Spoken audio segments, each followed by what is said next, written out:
afternoon, everyone. I'm going to start with a new topic, determinants of India's foreign policy. So, before proceeding on to this topic, let's have a look at what a foreign policy is and why it is necessary. So, foreign policy is the way by which a country manages its relationship with the rest of the world. Then comes the question of necessity. So, the necessity of foreign policy it arises by many factors.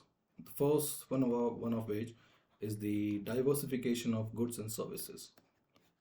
So, we all know that it is the trade which is at the heart of everything, at the heart of all the conflicts and cooperation, the joys and sorrow. So, uh, by way of trade, the countries of the world they manage the relationship. Now, the issue of the equation of diversification it comes into picture because of the resource constraint of that is faced by each country. All the countries they do not have the resources or the technical know-how to produce all the goods and services for which they become dependent on other countries, and this the dependence it is manifested in terms of foreign policy. The second element is security. All the countries, all the nations, all the ethnic stock, they need to be ensured about their security, especially the external security. And foreign policy is the way by which such external security is ensured. Third dimension, it is about the strategic position. So when I say that diversification of goods and services is there, you can take example of Taiwan. You can take example of the pastureland, grassland, such as prairies, the the grasslands of steppes. Then you may talk about the resources of South African countries. You may talk about the fossil fuel that is held by Middle Eastern countries. So all such countries in this diversified global supply chain, they have their specialized position. In the case of Taiwan, it has a strategic position in terms of semiconductor. When you talk about Ukraine, Argentina, they have grassland, pastureland. They have, you know, a large stock of food grains. When you talk about South Africa, it has many critical minerals. Middle Eastern countries they possess fossil fuels.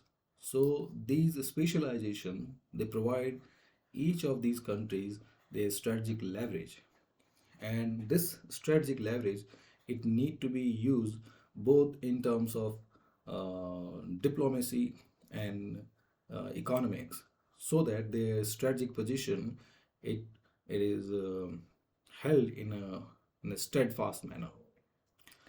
Now the fourth element come it is about cooperation. So recently we have seen that there have been many events and activities of global ramifications, such as global warming, climate change, the COVID-19 pandemic, the issue of terrorism, the issue of black money, nuclear proliferation. So all such activities they need cooperation at bilateral and multilateral level, for which foreign policy is a handy tool. So for all these reasons, foreign policy is necessary. Next, the determinants of foreign policy of any nation it can be divided into two classes: the domestic factors and the external factors. And in the external factor, the first comes geography. So geography has always been an important factors, and the elements, the characteristic of geography, such as size, topography, boundaries, population, climate, temperature, water resources, all are included in geography. But in Indian context, we are going to highlight three main factors: the geographical position, size, and boundaries. So India's geographical position provides it an important place in international and regional context, but it also creates a sense of insecurity. So in the north side, we are flanked by mountain range Himalayas, and in the southern side, we have a peninsula protrusion in the Indian Ocean.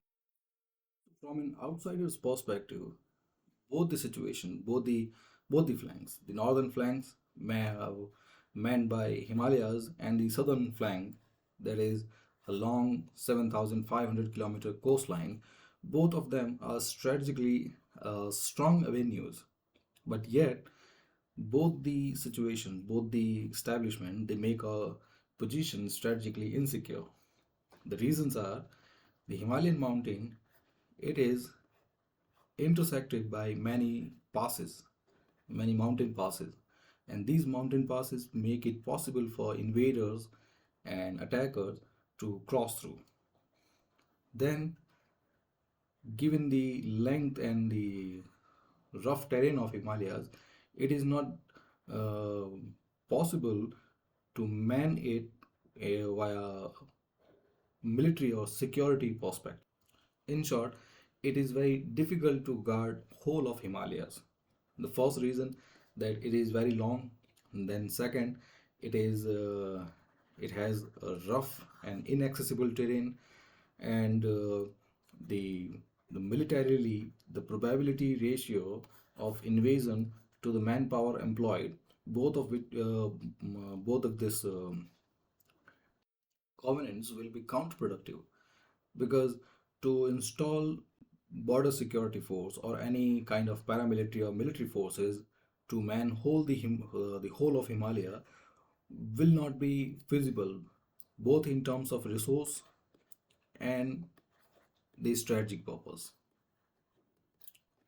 And then we cannot rule out the accessibility of attacks via passes or via the terrain.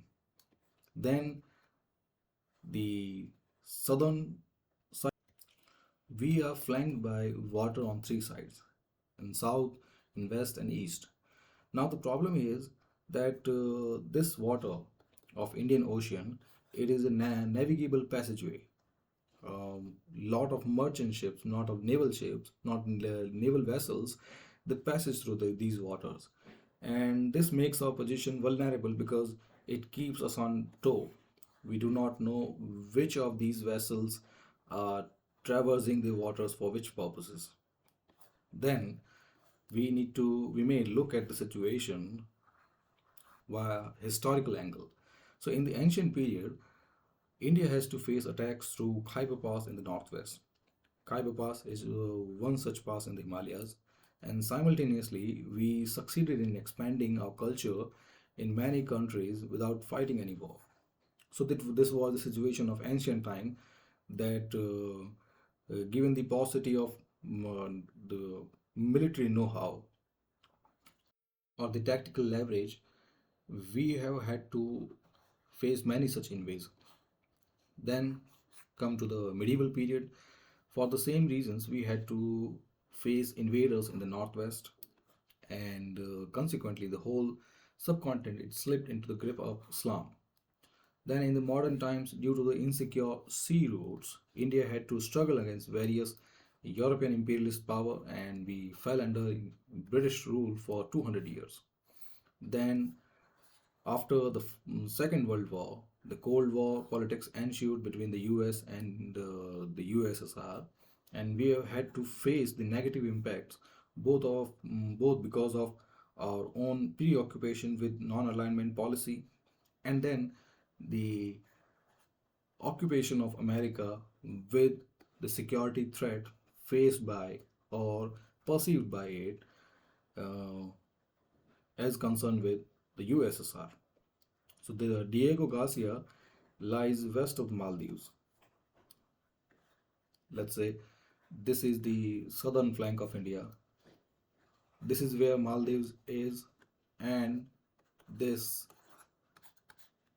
uh, an icon among the Indian Ocean lies a military base that is occupied by the US. So during the Cold War, this establishment of military base in Diego Garcia, it becomes a real security threat for India. At first, because we were not aligned with any uh, power bloc. So even if America was going to attack us or invade us, we did not have anyone to come to our rescue. And the second is that this proximity of Diego Garcia with Indian subcontinent, it made our position very vulnerable because by matter of misfortune, we we certainly may got stuck in this warfare. In other words, this proximity of Diego Garcia. So the US might have needed it for other purposes. So the sole purpose of the establishment of military base here, the US wanted to stop the expansion of communism in the Eastern Hemisphere. And since many of the newly independent countries of Asia and Africa, they wanted to stay non-aligned from such power bloc, this this stance and this stand, it was in seen with the skepticism by both US and the USSR. So one uh, one possible alternative or one possible course of event was that if this military base, if US perceived this threat in another way, it was possible that may we might have got caught in this warfare. That was that. Then in the contemporary circumstances, after the end of Cold War, the political disturbance in Pakistan, Afghanistan, religious extremism in republics of Central Asia, then the China equation. So all of these contemporary issues, they are also influencing India's foreign policy, and all such issues that they can be traced to one dimension, that is India's geographical position. So this religious extremism in Afghanistan, which you might be aware of, the establishment of Taliban there. So Taliban is not a democratic government. The Taliban is cannot be relied upon. And the same way, many republics of Central Asia, the religious fundamentalists that are holding the powerful positions, they cannot be relied, they cannot be trusted, and any such issue may spill over the Indian subcontinent just because we lie in proximity of their geographical boundaries. Then the situation of China. So this Chinese equation, it is different from the extremism we face from many Muslim countries. So the China equation is that China wants to be a global power, and for which it sees India as a threat. Because, as the saying goes, if you want to be a hegemon in your village, then you must be a hegemon, a dominant power in your neighborhood.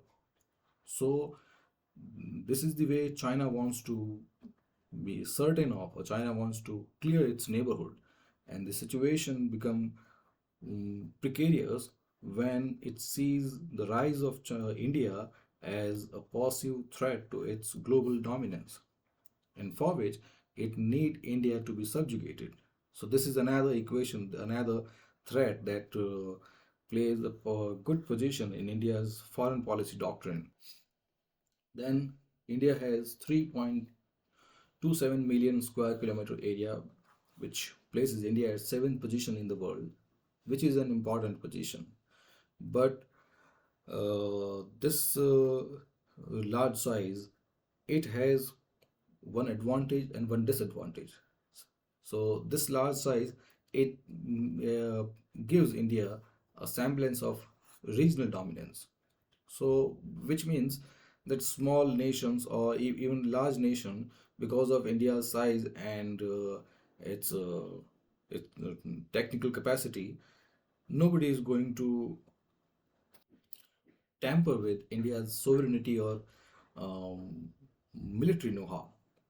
But then the same situation, it becomes a problem, since position, this large position in terms of its geographical area, it also has two large elements which are eyed upon by many great powers.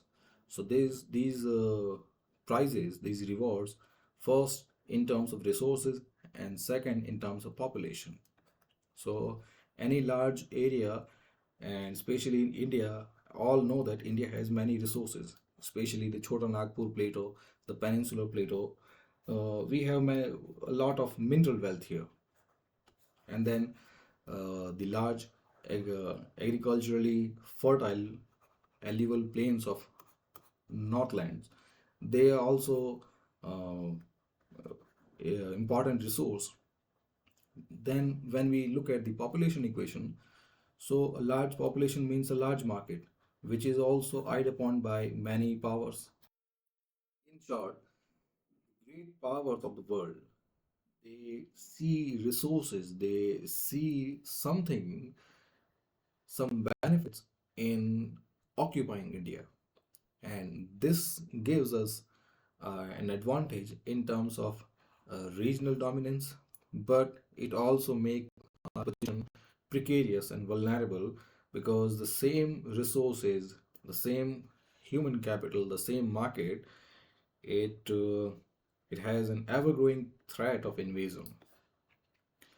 Then India's geographical position has direct proximate relationship with seven neighbors: Afghanistan, Pakistan, China, Bhutan, Nepal, Burma, and Bangladesh.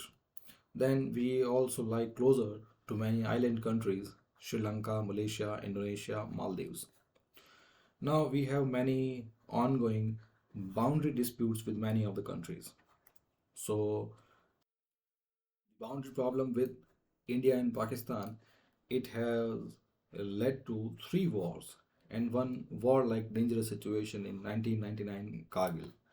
Then India-China border issue has always been a source of dispute, and it is a kind of dispute that is not resolved, unresolvable, a resolvable issue, and you can put in this issue as a politically charged issue that the people from both sides does not need to resolve. Then this issue also led war in 1962. Then we have issue with Bangladesh in terms of boundary and distribution of water resources, and even a small neighbor such as Nepal. We also have we also have seen some issue recently in terms of a small area that has been brought under controversy. Then, apart from three borders, we cannot deny the possibility of border disputes in future in India Nepal, India Bhutan, India Burma, and maritime disputes between India Sri Lanka, India Malaysia, and India Indonesia. So, the point here is that you may have heard about this maxim that you can change your relatives, you can change your friends, but you cannot change your neighbors. This is your household, denoted by H, and these are your neighbors, and you are never going to change them. They are they are going to be there until you change your position. Now, when you cannot change your neighbors, then it is necessary that you have some working relationship with them, or at least you have some clear relationship, clear and functioning coexisting relationship with them. Now, if your relations are strained in one way, and even if your relationship are not strained with your neighbors but with someone else, some outsider, now this outsider, it can leverage its position by way of your neighbors. Since your neighbors, if they act against you, then they become a real security threat, and the times may vary in in this way that those neighbors, even if they know that if they go against such powerful neighbor, they are going to face the heat, but still you cannot predict the onset of time. Let's take example of Nepal. So Nepal, a very small Himalayan neighbor, and it never had any major issue with India, knowing that its position is squeezed between two giants, between India and China. Now, recently, Nepal is being throttled. It is being um, puppeteered, which means it is being influenced. Strings are drawn by both China and Pakistan. So both China and Pakistan, they are drawing the strings of Nepal so that it it becomes a threat. It becomes a nuisance to the clear working of the Indian politics. Now, recently we have seen Nepal, it has questioned the veracity of a map in which Kalapani has been placed in Indian geography. Now, in terms of international relations, you can clearly see Nepal is in no way is not in no way in a good position to question about such useless thing. A very small plot of land, and uh, even if this plot of land occupied by Nepal or India, it does not matter at all, and it is not a matter of prestige. This place does not hold any religious, any strategic significance. Yet Nepal, it has the veracity, it has the audacity to question India's intention of including Kalapani in its geography. Now, this situation is akin to the strings of your neighbor being drawn by an outsider. So, the India is being played this rough game by many neighbors, not only Pakistan and China, but the Western powers such as the US and European Union. They are also playing the same dirty game in terms of influencing our neighbor in their favor. Well, it's a great game. It's a great political game, and the winners, whoever it is, one thing is certain: if you have power, if you have the audacity to stand in the international arena, then such small skirmishes they will come and go. They are like the the seasonal winds, and even if they cause certain blemishes in reputation or create nuisances in the wrong time, they are not going to stay at very long. Now, let's have a look at the economic development angle. So, according to J. Bandyopadhyay, the development of the impact of economic development, it can be evaluated by studying three key points. The first is national power capabilities, the second, the development technique, and third, the diplomacy of development. So first one, national power capability. So there are three factors to know the national power capability. The first one is population, the second natural resources, and the third technical knowledge.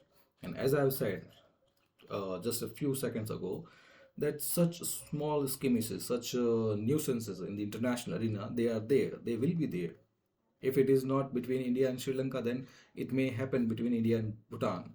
If it is not between this pair, then it may occur between India and Indonesia. So such disputes, such the strategic game, it will always be there. And we should not take these games too seriously. Now, why shouldn't we take these games too seriously? Because first, these games will be played out in one or another form. You cannot prevent them. Even if you silence one neighbor, another one is going to rise its head. So how are we going to stop them? So the primary way by which these stop, by your permanent power, by your concrete, by your raw power. And raw power, it has the visibility in terms of these three key factors: your population, your resources, and your technical knowledge. So population, whichever it is, population is not does not mean the number of head. or number of people. It is about the quality of population, how qualified the people of country are, how is the human capital in your country has been developed. So if people in your country are educated, if they have a literary score that is higher than average, if they are qualified, if they have the skills, then they become an asset. And this is what makes any country powerful: accumulation of assets. Then natural resource is one such asset. That asset that is not dynamic but static. Human resource is dynamic because we have a working functioning brain, and it is the brain, the imagination, the cognitive functions which make us, which by which we can turn our skill into any unimaginable significance. But natural resources, they have the limitation, they have the statism that gold is going to be gold, stone is going to be stone, cobalt is going to be cobalt. But still, if we have those resources in the geographical proximity, if in our geography, then it becomes an asset at the national level, and the same asset will be projected and will be seen in the international arena in terms of the strategic position, the strategic leverage that we hold. So in terms of India, we have such mineral belt. So this mineral belt, the Chota Nagpur Plateau, which is which crisscross through many states such as Jharkhand, Chhattisgarh, Odisha, West Bengal, Andhra Pradesh. So this Chota Nagpur Plateau, it is rich in both tribal diversity and the mineral wealth. And then we have uh, many other resources, such as we take example of the peninsular plateau. We have the diversity of agricultural field, we have diversity of many resources that are available there in the highlands of western and eastern ghats. Then we have a fertile alluvial plain that is readily accessible and readily available to produce food grain for our own sustenance. The the baskets of UP, Haryana, Punjab, that are always there to feed the ever growing population of India. So these natural resources, they provide us the leverage, they provide us the stature that is necessary in the international domain. And now the third thing, the technical knowledge. So technical knowledge is how population of any country can be turned into a powerful force. So this technical knowledge, it comes and it becomes visible in terms of skills. You can have any kinds of a skill. So in Indian context, we have a thriving software industry, and then coupled with we have uh, flourishing service industry. So software and services industries are there, and then we have manageable manufacturing capacity along with uh, agricultural platform. So these things are there in our country, and technical knowledge, it is very much necessary because it is the technical knowledge which makes any population asset rather than the liability. So in case of India, a large population that is still occupied, it is still working in a disguised manner in agriculture without increasing its productivity, is a liability, and it's dragging the overall score down. Other than that, when you look other sector, all all important aspects of service sector, and then the software industry, then we have a fame reputation, and we also have uh, many technical institutions such as ISRO, we have AIMS, we have IITs, we have management institutions. So all in all, technical knowledge in our country, it can be placed into this situation that we have many higher pullers, or in simple terms, we have many strong points, but then the middle one, it is missing. The middle one in terms of manufacturing and agriculture, the strength is not visible. The strength is not present there in both the sectors. Anyway, all in all, the Indian technical knowledge, it is sound enough. The Indian population, it is educated. Even if we have unemployment that is skyrocketing, but the same unemployment, it is making people to study more, to read more, to develop their skill, to diversify their portfolio, to find their own niche, to grow themselves, to chisel themselves. And this is making another dent. And this same, the ever increasing technical knowledge, ever increasing skill set, it will be visible in the next decades. Now, our large population size, it has become a burden rather than being useful. So, because of which the foreign policy of India has been under crisis. So, why is population is a crisis factor in foreign policy? So, the reason is because of the liability of large population, which could have been converted into an asset, but otherwise which is not. So, because of such a liability, India is dependent on great foreign powers in terms of foreign capital investment, the technical knowledge, and military equipment. Because the same large population, it has not been skilled enough. So, this lack of skill, this lack of resources, this lack of technical competence, it makes our position, our technical position, dependent on other powers. Then the availability of natural resources is the second main factor that increases the national power capability. But this factor alone cannot influence foreign policy because even if the natural resources are available, it still needs other other resources such as human capital, the technical capital.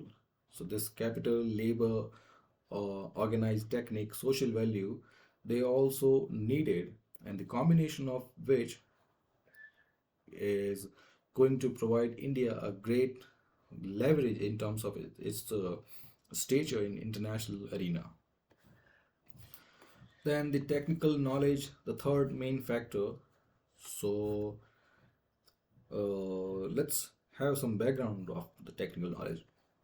That we are a very young country, first thing. Then the British, when they left India, they left India in a pauperized condition, pauperized or impoverished condition. It's like they sucked everything out of us. They sucked our blood, they sucked our money, they sucked our resources, and they just left us when they found that nothing further, no further drop of blood can be sucked out. So this was the situation, this impoverished situation in which they left us. So no resources and no resources, which means the technical, the organic resources, and the human resources. All the three, none was available, and none was available for deployment.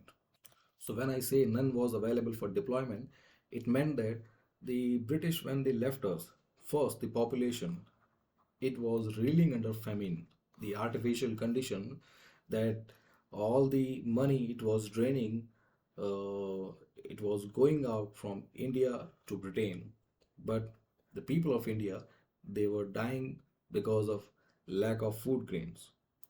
It was not that the food grain was not there. Food grain was there, but this commodity, it was, instead of being edible and available, it was commercialized. So this created a situation in which even if food grains were there, people did not have the money, people did not have the resources to buy the food grains. So many they were died of starvation. So this was a really critical situation, that how could this happen, that the same people who are growing the food grains, they are dying because of the absence of it. Then the another factor, the technical level. So the technical competence could not be developed under the British rule because they could not allow it. They could not allow the presence of any Indian entrepreneurship, any Indian persona on the manufacturing or the service field. So this was another such issue. And the third, the human resource, that if people are reeling under famine and people are dying of starvation, how could we believe that they would be skilled for the upcoming generation? So, in short, that during the time when India got independence, our situation on all the important aspects of modern economic system, they were at the lowest point. So this made India dependent on other countries for for all the basic resources. You might have heard about this buying of food grain from the US, for and after which we started our own green revolution, so that we at least we can become reliant on food grain production, because it is a matter of shame for any country to beg for food grains to other countries. So green revolution, it made the the production of food grain a self-reliant on endeavor. Then the other technical knowledge, it was borrowed, and the erstwhile Soviet Union, the USSR, it became a good friend. It turned out to be a good friend because it is the USSR that happily and readily provided us the technical knowledge. And along with it, Germany, England, they provided us the machineries for coal, iron, and other heavy duty materials. And this helped us in establish basic infrastructure in our country. But later on, with the passage of time, we picked our own pace, and now this reliance, this dependence is not no longer there. Even if we are dependent, but this dependence is not that shameful, so much so that we can at least build the basic necessities, the basic technicals, and we do have our own infrastructure projects, we do have our own machineries, we do have our own domestic productions. Now this technical dependence, it is visible only in the areas like military weapons production, supercomputers, cryogenic engines, rocketry, and satellite communication, etc. Now let's have a look at development techniques. So different development techniques are adopted in different ideologies and system. So in Indian context, the development technique, it work under three main limitations. The first, the constitution; second, the role of state; and the third, the ideology of economic development. So as far as constitution is concerned, India has adopted democratic system along with the problem that arise out of it. So India, it wants to achieve development under the system in the short term. So it wants to regulate the resources in such a way that there should not be any danger to the fundamental rights of individual liberty. In the direction, neither the necessity of too much foreign assistance and dependence is denied, nor can a large portion of internal resources by a nation, either for today or tomorrow, be spared for military investment. So the meaning of this passage is that the the development trajectory that we have followed, it is being governed by our constitution. Now this constitution, it provides us a direction on the one hand, but it also places many restrictions on the other hand. Direction and restrictions are there. So This situation, it can be described in much shorter version, is that the constitution, it has provided that the development and rights both need to be balanced. So if we take example of Chota Nagpur Plateau, so this Chota Nagpur Plateau also ironically it has the tribal diversity, and many tribal people, they call the whole forest as their home. Now this situation became more precarious when those tribal, they do not want to be evicted out of their land. So this is a humanistic perspective that yes, no man should be evicted out of their land. But since they are calling the whole forest as their homeland, so how to handle this situation? If they are talking about their rights, then it means that the whole forest area, the whole mineral wealth, it cannot be employed, it cannot be taken into use. And if the mineral wealth, from the economic development perspective, if the mineral wealth, it is to be used, if it is to be employed, then these tribal people, they need to find another home. So this development is often harder to find. Now another issue is there, to run our country, we need foreign assistance. So this foreign assistance, whenever it comes with terms and conditions, and those terms and conditions which may not be available, which may not be visible to a common person, but nothing comes free. So the foreign assistance that comes, it takes some hit at the sovereignty. Since we need to develop, we need to function, we need to work our way through the time, we need their assistance, and we need to follow the terms and condition that comes with it. So this is one such case. Then, because of uh, these two issues, the first one, development versus rights, and the second one, the foreign assistance, when both these things taken into account, the ultimate picture is that we do not have much resources at the disposal. So government has less resources. So if it has less resources, so out of it, most of the resources they will be deployed for development and welfare projects. So less will be spared for military investment. So this is the meaning of the whole passage.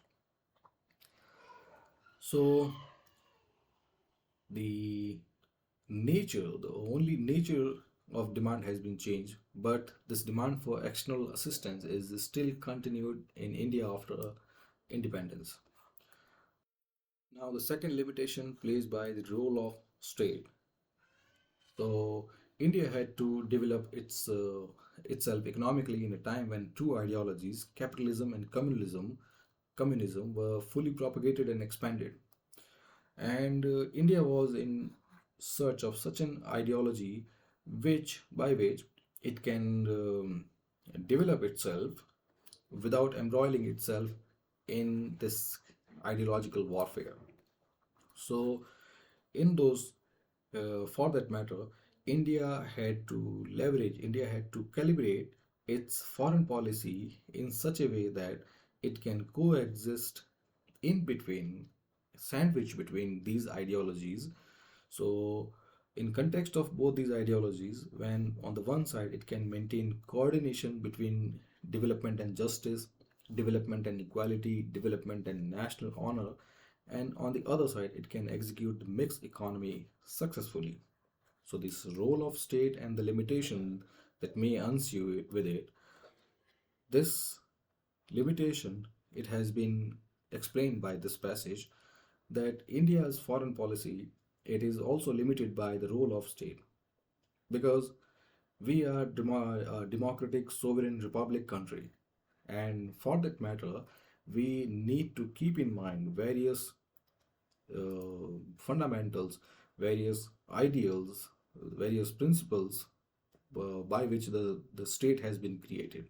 So such principles, mostly which are related with with the balance between different contradictory terms, such as development and justice, development and equality, the state has to maintain minimum coordination between these contradictory terms.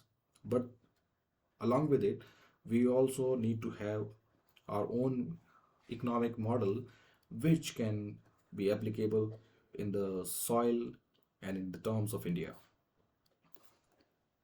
Then, the selection of ideology for economic development is the third limitation in this regard. So, the problem was if India favored the democratic setup after independence during the whole period of Cold War, it was only due to the fact that India wanted to get the benefit of cooperation from both the superpower at the time. Adoption of policies of openness in economy and liberalization after 1991 were the results of changed international environment. So this ideology of economic development, which becomes an important facet for foreign policy, because ultimately trade is the heart. Trade is at the heart of everything, and it is the economy which governs everything. Without economy, I may not be working there, and you may not be studying there.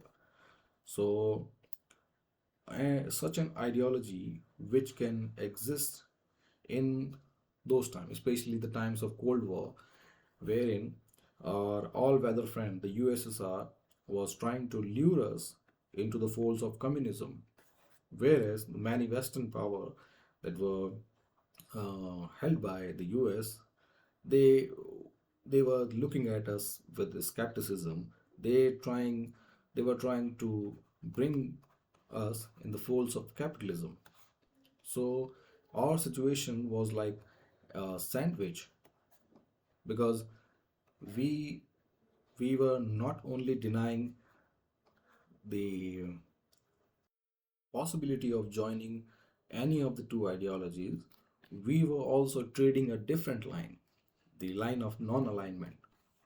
So all in all, the the path that we took, the path of non-alignment, it was certainly, it has a colonial and imperialist dimension, that we needed to stay away from any such ideological or political warfare so that we can buy our time to develop ourselves.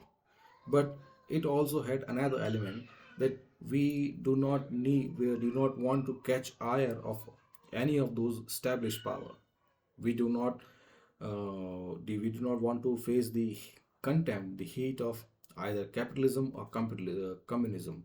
We do not need to antagonize neither the US nor the USSR. 1991, it was a time of first balance of payment crisis, and this was also a time when the USSR was disintegrated and the Cold War came to an end. So when the situation looked via both the angles, this time, 1991, it brought us closer to the economic model of capitalism. Now let's have a look at diplomacy of development. So Indian diplomacy is determined by keeping in view the short-term and long-term objectives of development. So in this context, Indian economy has been influenced by security, foreign aid, and foreign trade. So first element, security of nation, is an important investment of India's foreign policy, because it is the security. If you cannot secure your own border, then the whole issue, the whole the presence of all the political institution will mean nothing. So security, whenever we talk about it, we mean protection of regional as well as internal integrity, political and economic system, and sovereignty. So all such facets, the protection of which they can be clubbed as overall national security. But since uh, because of all the reasons that I have listed here, India cannot allocate more than 4 to 5% of its GNP to its military system. So, uh, its security from China, Pakistan, and other great powers is not possible through military means only. It has to use its diplomacy also. So, you can say it is the economy and the national security, both of which they require deft use of diplomacy. The first reason is that, as I've said, that there are various limitations that are placed on the economic model, the growth trajectories, the development paradigm that we use. And then when you look at with the population size, even if we have resources, even if India has a large GDP, the still when all such resources looked via the population and the geographical size of India, the individual reception, which means what an individual receive if we divide GDP by population, this division, this average will be way less than what and what people from the Western countries or people from other sovereign country they achieve. So my point here is that ultimately we do not have the resources. We do not have that much resources, and whatever resources we have, those resources need to be used carefully. So most of the resources they are employed, they are directed toward infrastructure projects, towards welfare policies, toward development, toward the execution, administration. So this becomes a limitation on how much resources can be employed via military means. So we have seen that India has never been able to employ or allocate 2.5% of its GDP to mm, to the defense sector. So by this equation, we cannot claim military superiority in the present time. Even though we have a military apparatus, a functioning military apparatus that can stave off any such attack, but to gain an upper hand militarily, this is not possible in the present time. So, to maneuver in the international arena, we need diplomacy as well. Next, the modern world is the world of independence. In this context, the situation of a developing country like India is visible. It is in dire need of foreign aid for its development. So, as this is clear from all the instance that the resources or the GDP that includes the taxation that is being accrued, that is being appropriated by the domestic boundary, it is not sufficient to meet all the needs. And for that matter, we need to take the course of foreign aid. And it becomes the duty of the India's diplomacies to establish good relations with countries from which it can get economic help. Then, but we, before taking any foreign aid, we should also keep in mind our national sovereignty, because we cannot stake our sovereignty in exchange for foreign aid. And it is necessary that the sources of aid should be numerous, because complete dependence on a single country could be dangerous at any time. So, meaning of this upper passage, it has been clear that we do not have the resources. We do not, we cannot appropriate all these resources via taxation. So, the foreign aid is very much necessary, even though we do not need it. But we should also keep national sovereignty in mind, because uh, we cannot stake it for the acceptance of foreign aid. Then the channels of foreign aid, they should also be numerous, and by numerous dispatches it means that we should have many bilateral and institutional channels as well, instead of only borrowing from a single country. So institutions such as the World Bank, IMF, all such institutions, they will come to our rescue. But these channels, they need to be numerous. We can have such as African Development Bank. We have Asian Development Bank, AFD. We have the German Development Bank. We can have multilateral institutions such as European Union. So such assistance, it need to be diversified, because if we become dependent on a single country, then this is not difficult to understand, that if we become dependent on other, then our position, it will become vulnerable, and then the other country, the landing country, may make us dance on its tune.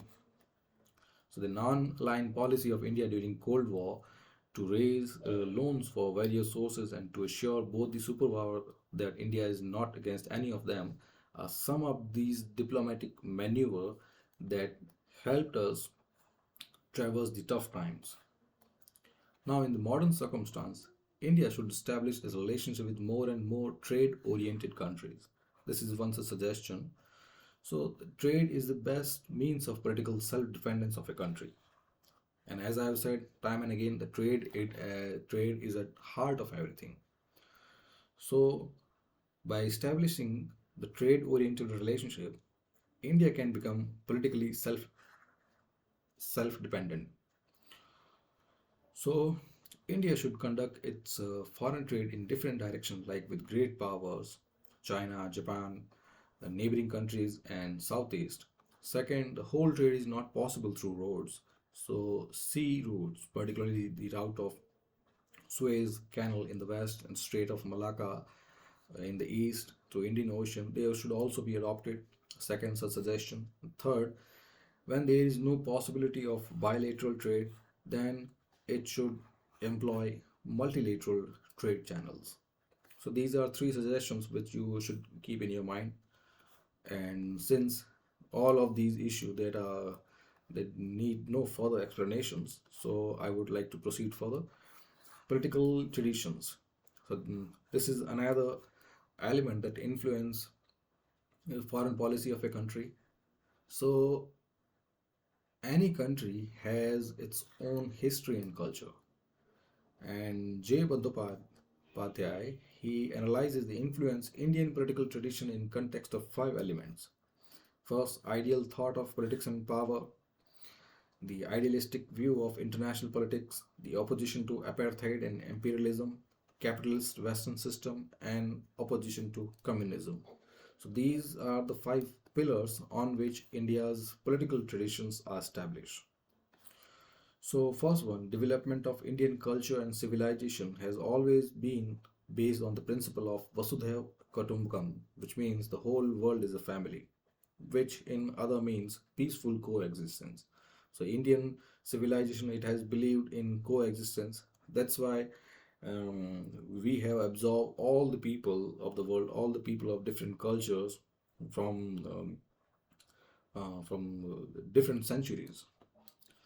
Then India has been a strong critic of apartheid and imperialism. Then the influence of Gandhian philosophy on foreign policy is also visible.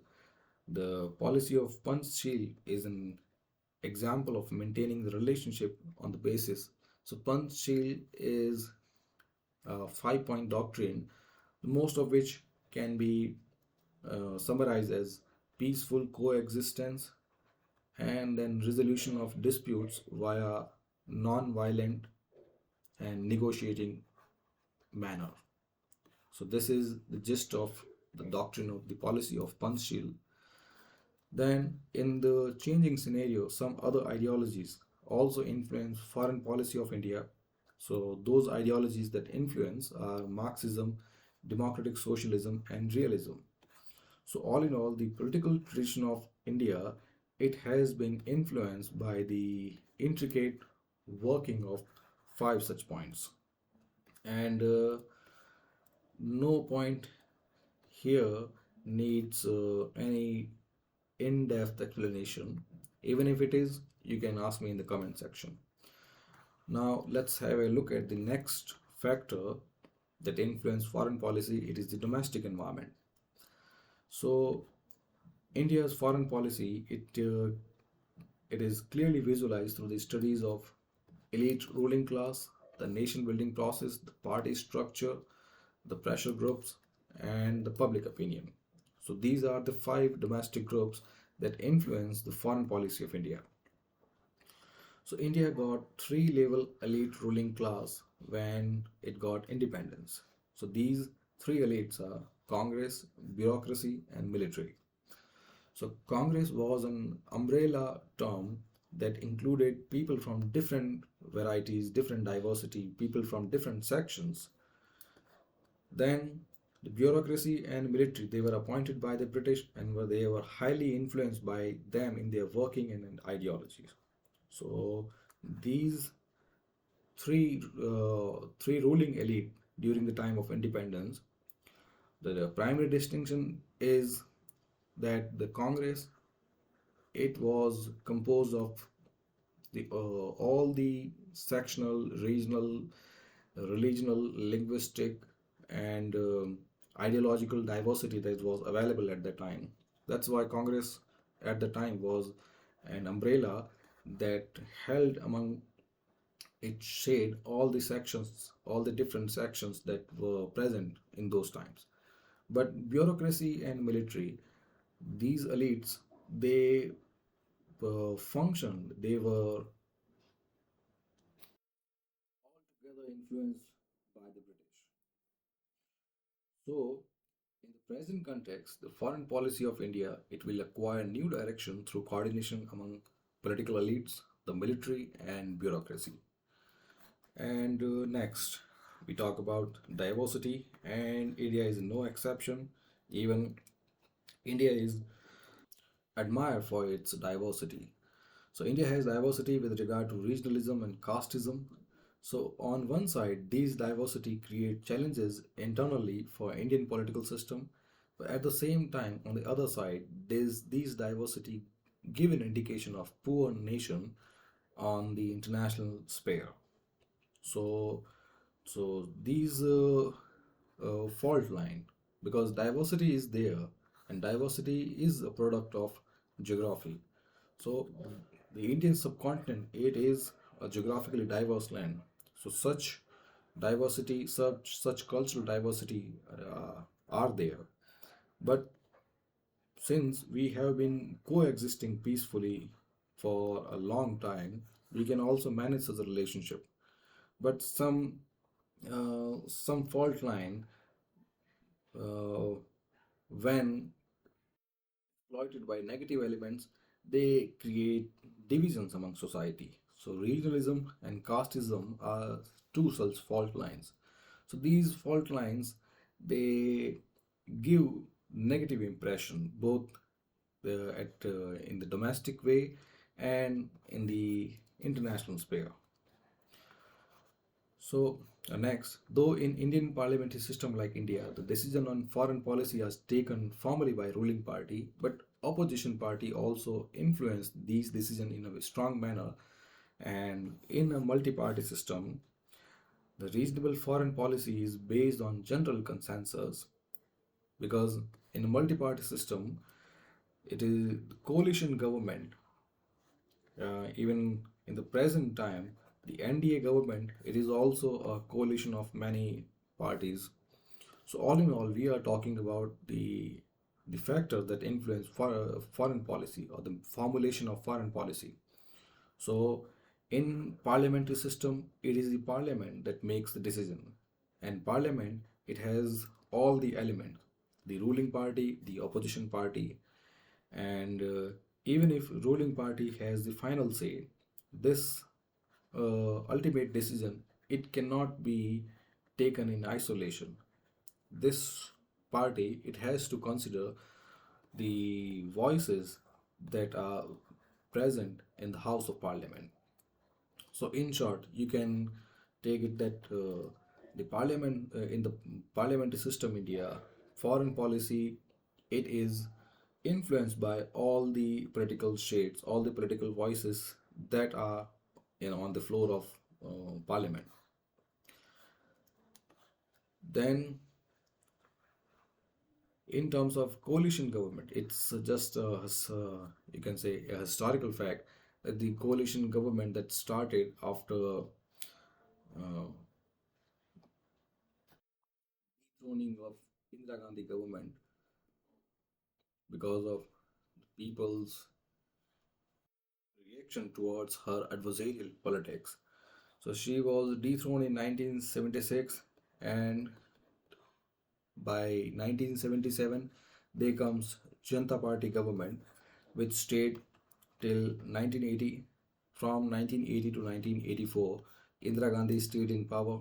From 84 to 1989, Rajiv Gandhi stayed in power. Then Rajiv Gandhi was assassinated, after which there came a time of coalition government, and they were a time when the government, they were a minority and they could not stay for long.